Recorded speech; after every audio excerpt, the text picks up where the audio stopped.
Sci-fi has always been one of my favorite genres. Books like Dune, Starship Troopers, and Hitchhiker's Guide to the Galaxy were great, and the interactiveness of video games like Eve, Star Wars Empire at War, and Halo helped feed my imagination. Now, if only there were a way to combine my love for RPGs and my love for science fiction. Then my friend introduced me to Traveler.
Science fiction in the far future. I've had the luxury of playing the small book Traveler version, Mongoose First Edition, and have successfully run Mongoose Second Edition.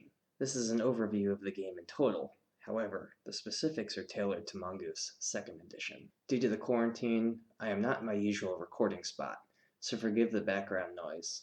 Also, forgive some of the less than professional pictures, as I don't have a great setup at my current location. Let's get started on one of my favorite games to play.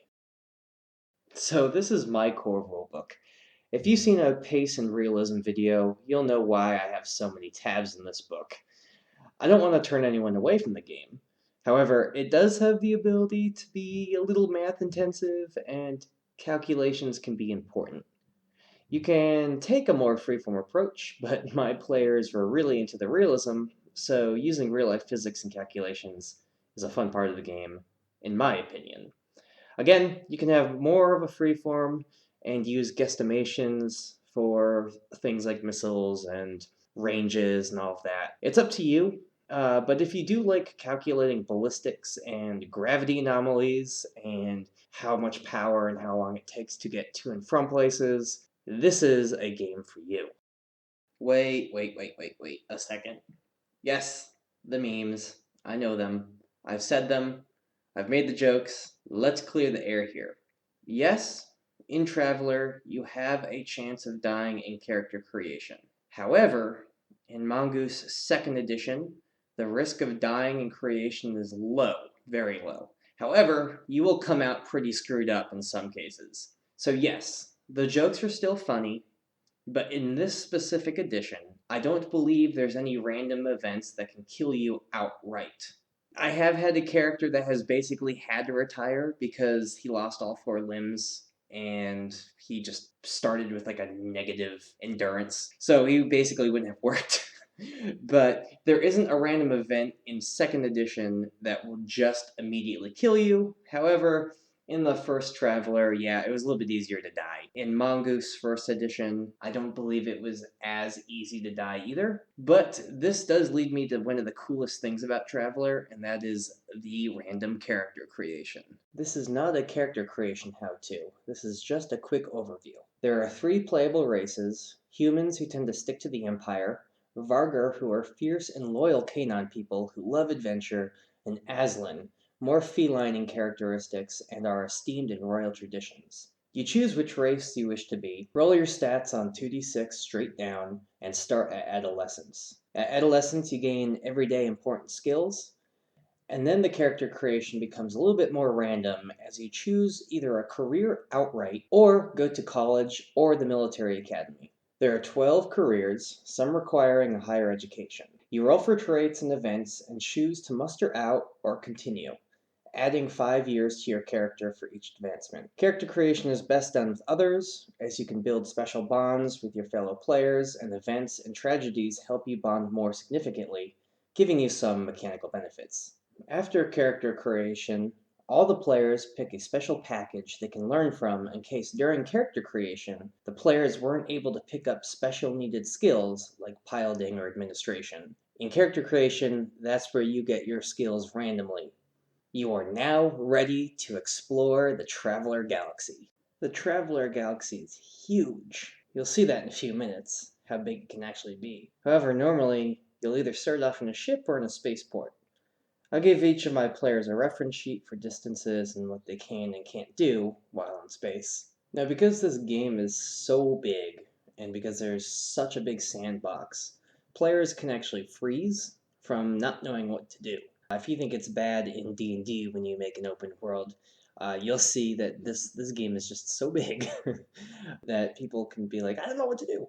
So the rulebook itself is great because it has so many tables. It's literally there to help you randomly generate adventures. Yes, you can go with the pre-written modules, which may be best for newer referees, which is what a GM is called in this game, but my group finds it most fun to create our own adventures through the random rolling of the tables and the context and characters made through character creation, either through their allies or their adversaries. The players will have a ship, probably a small beat-up far trader or other Harrier line like this, but can end up in a bigger cruiser and possibly even pilot like a mercenary or an Empire carrier or troop transport or something huge like a battleship.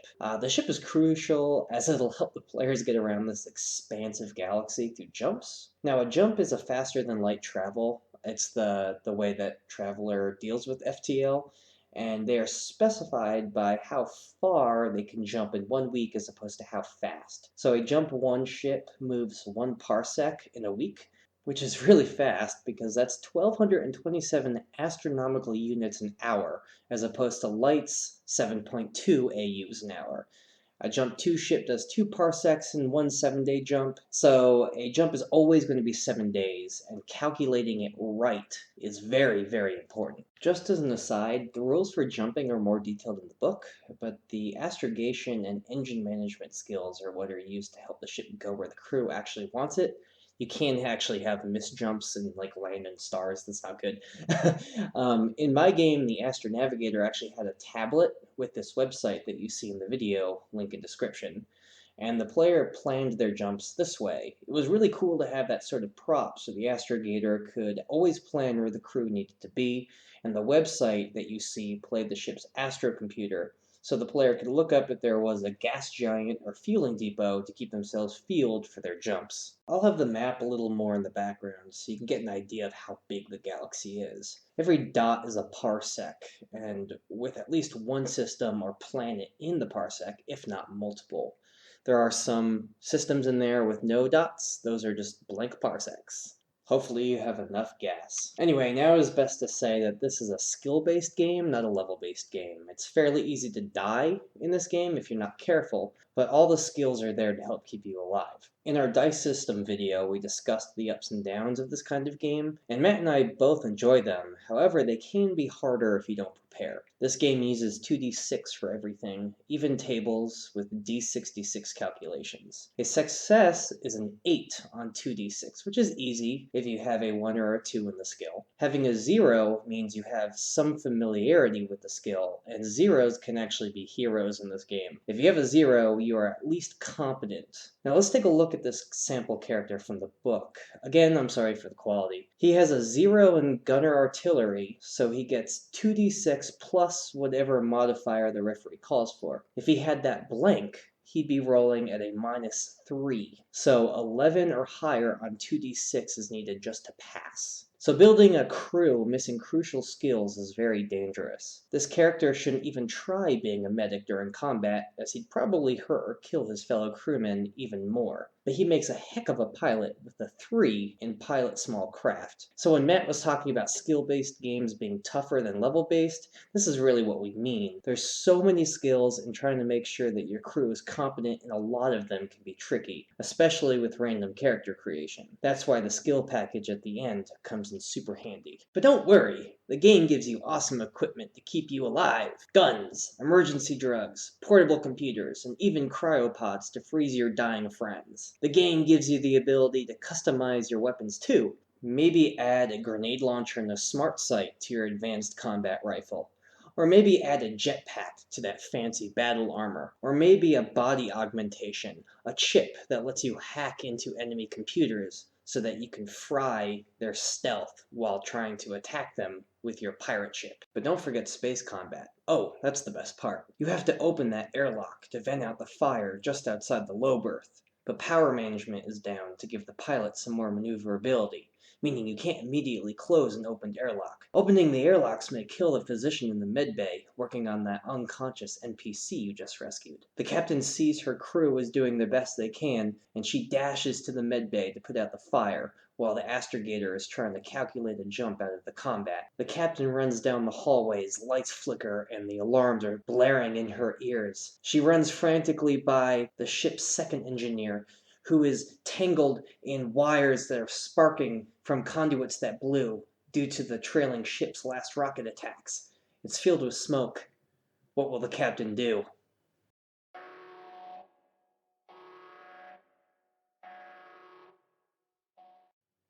This actually happened to my crew, beat for beat. This is the fun that you can have while managing a spacecraft in vacuum while being attacked by ships. It's everything I want in a space combat, and it really makes me happy. So this is just a quick overview of what Traveler is. It's not an official review, it's just here to get your curiosity piqued. There's tons of Traveler resources on drive-thrurpg, and you can use our link in the description to help support us. No extra cost to you. Again, this video is just to get you excited for the Traveler universe and explore the cool concepts the game gives you the freedom to do. Let us know in the comments if you want to give the game a try, or if it's not something that you really care about. Either way, stay safe, stay home, and as always, game on.